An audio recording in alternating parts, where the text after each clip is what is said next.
In the vibrant heart of New Zealand's capital, Wellington Zoo stands as a gateway to the wild, a place where the untamed spirits of the animal kingdom are carefully contained, yet palpably alive.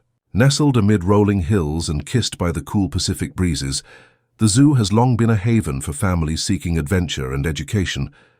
Its enclosures mimic the savannas of Africa, the dense jungles of Asia, and the icy realms of the poles, drawing visitors from around the globe.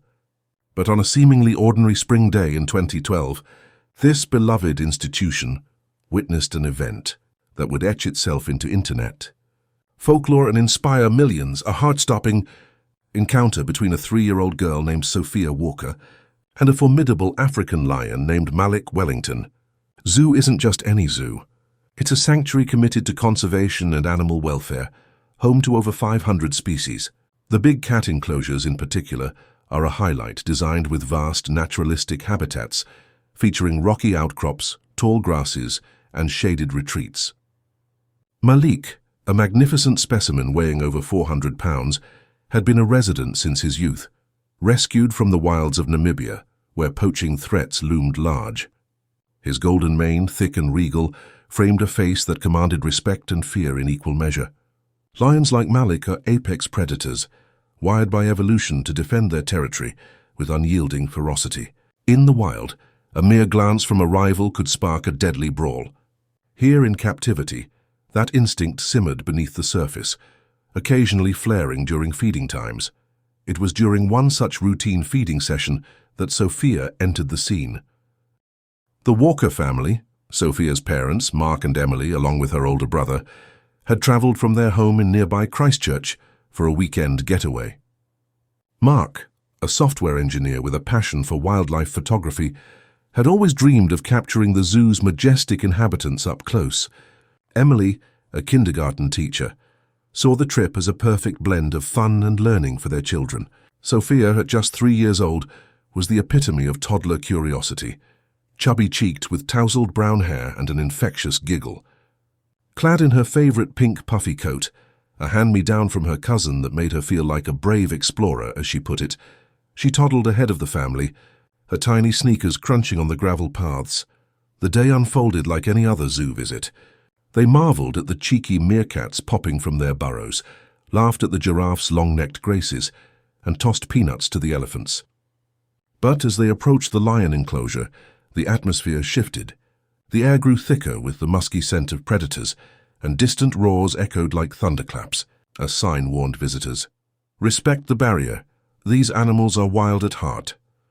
Emily held Sophia's hand loosely, reminding her not to run too close, but the girl's eyes widened with unbridled excitement. "Big kitty!" she exclaimed, pointing at the hulking form inside. Malik was in the midst of his midday feast. Zookeepers had just tossed in chunks of raw meat, horse and beef, sourced ethically to mimic his natural diet. The lion tore into it with primal gusto, jaws crunching bone, blood staining his whiskers. His meal was sacred territory. In lion prides, interrupting a feed could mean challenging the alpha. Unbeknownst to Sophia, she was about to become that unwitting challenger. Drawn by the mesmerizing sight, she slipped from her mother's grasp and pressed forward, her small palms flattening against the thick, reinforced glass. It was safety glass designed to withstand tons of force, but from a child's perspective, it felt like a magical window to another world. For a heartbeat, all was serene. Malik devoured his prize, oblivious. Sophia watched transfixed, her breath fogging the pain. Then it happened, the pivot point of the story. The lion's keen senses, honed by millennia of survival, detected movement. His head snapped up, amber eyes narrowing on the tiny figure invading his visual domain.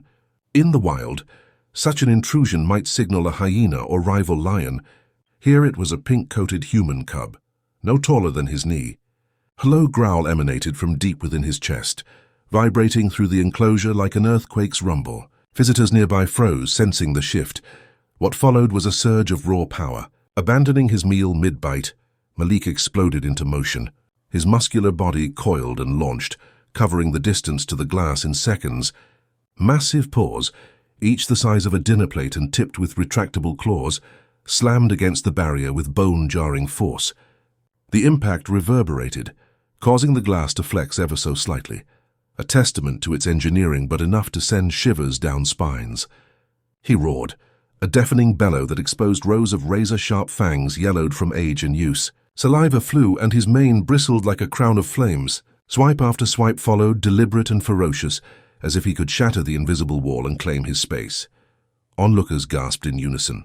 A mother clutched her stroller tighter. A father yanked his phone out to record. "Get her back!" someone shouted. Emily's heart leaped into her throat as she lunged forward, but Mark held her arm, whispering, "Wait, look at her." Sophia didn't scream. She didn't cry or cower. Instead, she stood rooted, her wide blue eyes locked onto Malik's blazing stare. No flinch, no whimper, just an unshakable gaze of pure, innocent curiosity. It was as if the toddler's mind processed the lion not as a monster, but as a giant, grumpy cat demanding attention. Her tiny frame, dwarfed by the beast's immensity, became a symbol of defiance. Psychologists later speculated on this phenomenon. Children at Sophia's age often lack the developed fear response adults possess. Their brains prioritize exploration over danger assessment. Yet there was something more profound here, a spark of innate courage untainted by life's cautions. Malik, for his part, seemed perplexed. Lions communicate through stares. A prolonged eye contact in the wild is a challenge. But Sophia's gaze held no threat, only wonder. His swipes grew less frantic, his roars tapering to confused grunts. After what felt like an eternity, but was mere seconds, he backed away, shaking his massive head as if dismissing a dream. He returned to his meal, though with wary glances over his shoulder. The walkers scooped Sophia up, showering her with hugs and questions. "Weren't you scared?" Emily asked, voice trembling. Sophia tilted her head. "No, Mommy, he just wanted to play." Mark, ever the tech-savvy dad, had captured the entire exchange on video. What started as a personal memento exploded online. Uploaded to YouTube that evening, it racked up views overnight. By morning, news outlets from BBC to CNN were buzzing. "Toddler versus lion, the stare that stopped a beast." Headlines screamed. The clip went viral, amassing millions of shares. Memes proliferated. Sophia's face photoshopped onto warriors. Malik captioned with, "When the boss meets the real boss." The zoo's response was swift and celebratory. Curators praised the enclosure's safety, crediting it for preventing tragedy. Malik, they noted, was simply exhibiting natural behavior. No harm done. Sophia became an unwitting ambassador for wildlife conservation, her story highlighting the delicate balance between humans and animals in captivity. Interviews followed. Sophia, now a bit older in subsequent updates, shrugged off her fame. "Lions are cool," she'd say. Her parents founded a small charity, Brave Hearts for Big Cats, donating proceeds to anti-poaching efforts in Africa. This tale transcends a single moment. It's a meditation on courage's many forms. In a world rife with real dangers, climate change threatening habitats, human encroachment on wildlife, Sophia's stand reminds us of innocence's power. Adult bravery often stems from training or necessity. A child's is raw, instinctive. Malik, in his retreat, perhaps sensed that purity, a force stronger than claws or fangs. The glass barrier, that thin veil of civilization, held firm, but it was Sophia's spirit that truly bridged the divide. Years later, visitors to Wellington Zoo still whisper about the girl who stared down the lion. Plaques near the enclosure commemorate the event, and annual reenactments, safely of course, draw crowds. Sophia, grown into a teenager, visits occasionally, waving at Malik's successors. The lion, alas, passed in 2018 from old age, but his legacy endures in pixels and hearts. What began as a routine outing evolved into a global phenomenon, proving that heroism isn't measured in size or strength, but in the quiet resolve to face the unknown. In the smallest packages, courage roars loudest, taming even the wildest hearts with nothing but a fearless gaze. And so the story of Sophia and Malik lives on, a beacon of wonder in our interconnected world.